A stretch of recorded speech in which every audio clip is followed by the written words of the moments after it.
इन नदियों के प्रवाह की जो पवित्रता है, इन अनेकानेक तीर्थों का जो महत्व है, जो महात्म्य है, उनका संगम, उनका समुच्चय, उनका योग, उनका संयोग, उनका प्रभाव, उनका प्रताप, ये प्रयाग है।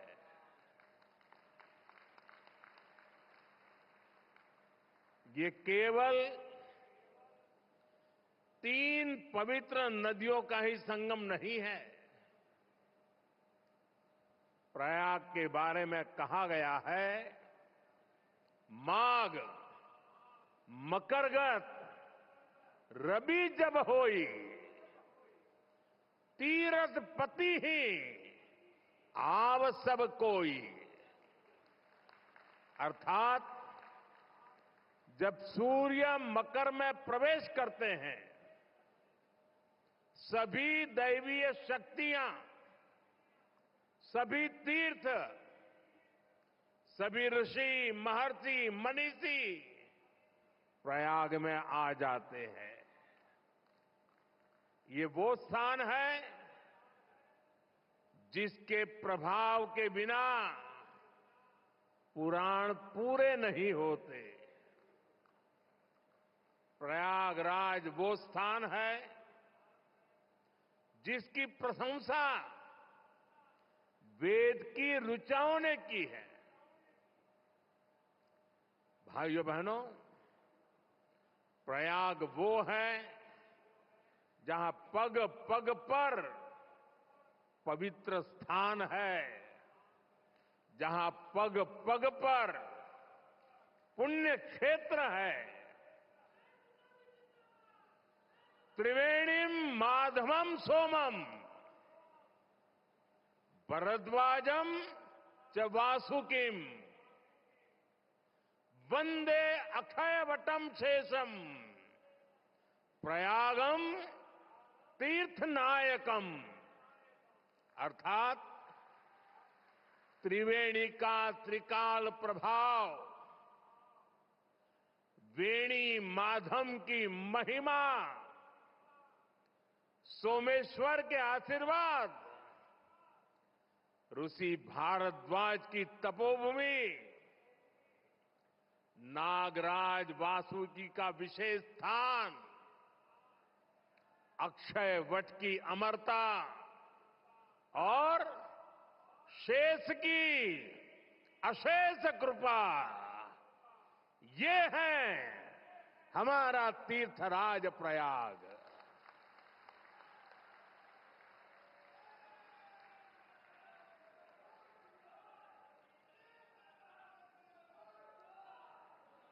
तीर्थराज प्रयाग यानी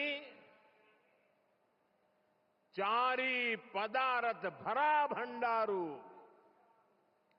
पुण्य प्रदेश देश अति चारू।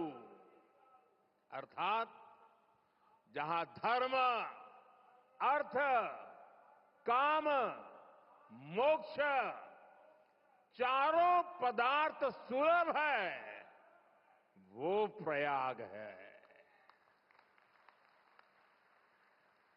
प्रयागराज केवल एक भौगोलिक भूखंड नहीं है, ये एक आध्यात्मिक अनुभव क्षेत्र है।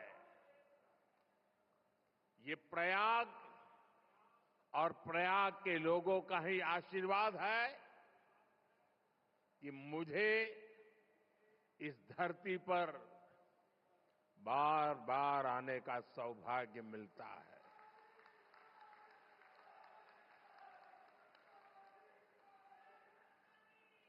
पिछले कुंभ में भी मुझे संगम में स्नान करने का सौभाग्य मिला था और आज इस कुंभ के आरंभ से पहले मैं एक बार फिर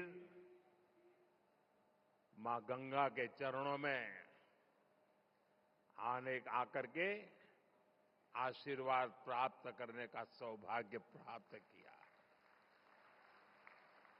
आज मैंने संगम घाट के लेटे हुए हनुमान जी के दर्शन किए, अक्षय वट वृक्ष का आशीर्वाद भी प्राप्त किया। इन दोनों स्थलों पर श्रद्धालुओं की सहूलियत के लिए हनुमान कॉरिडोर और अक्षय वट कॉरिडोर का निर्माण हो रहा है। मैंने सरस्वती कूप रीडेवलपमेंट प्रोजेक्ट की भी जानकारी ली। आज यहां हजारों करोड़ रुपए के प्रोजेक्ट का लोकार्पण हुआ है। मैं इसके लिए आप सबको बधाई देता हूं। साथियों, महाकुंभ हजारों वर्ष पहले से चली आ रही हमारे देश की सांस्कृतिक आध्यात्मिक यात्रा का पुण्य और जीवंत प्रतीक है। एक ऐसा आयोजन जहां हर बार धर्म, ज्ञान, भक्ति और कला का दिव्य समागम होता है। हमारे यहां कहा गया है, दश तीर्थ सहस्त्राणि तीस्र कोट्यस्तथा अपराहा सम आगच्छन्ति माध्यातु प्रयागे भरतर्षभ। अर्थात संगम में स्नान से करोड़ों तीर्थ के बराबर पुण्य मिल जाता है। जो व्यक्ति प्रयाग में स्नान करता है वो हर पाप से मुक्त हो जाता है। राजा महाराजाओं का दौर हो या फिर सैकड़ों वर्षों की गुलामी का कालखंड, आस्था का ये प्रवाह कभी नहीं रुका। इसकी एक बड़ी वजह यह रही है कि कुंभ का कारक कोई बाह्य शक्ति नहीं है। किसी बाहरी व्यवस्था के बजाय कुंभ मनुष्य के अंतर मन की चेतना का नाम है। ये चेतना स्वतः जागृत होती है।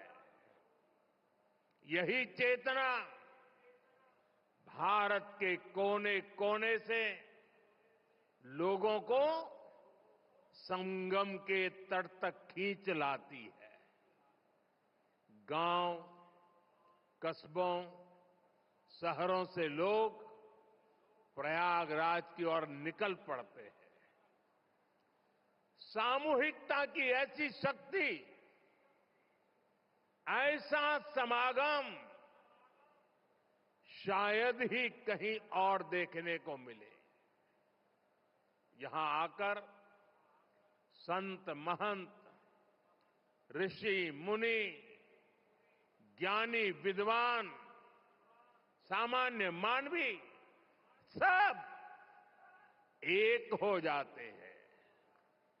सब एक साथ त्रिवेणी में डुबकी लगाते हैं। यहां जातियों का भेद खत्म हो जाता है, संप्रदायों का टकराव मिट जाता है। करोड़ों लोग एक थे, एक विचार से जुड़ जाते हैं।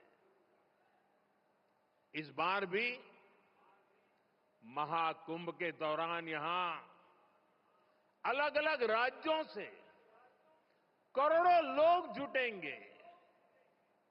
उनकी भाषा अलग होगी, जातियां अलग होगी, मान्यताएं अलग होगी, लेकिन संगम नगरी में आकर वो सब एक हो जाएंगे। और इसलिए मैं फिर एक बार कहता हूं, ये महाकुंभ एकता का महायज्ञ है, जिसमें हर तरह के भेदभाव की आहुति दी जाती है।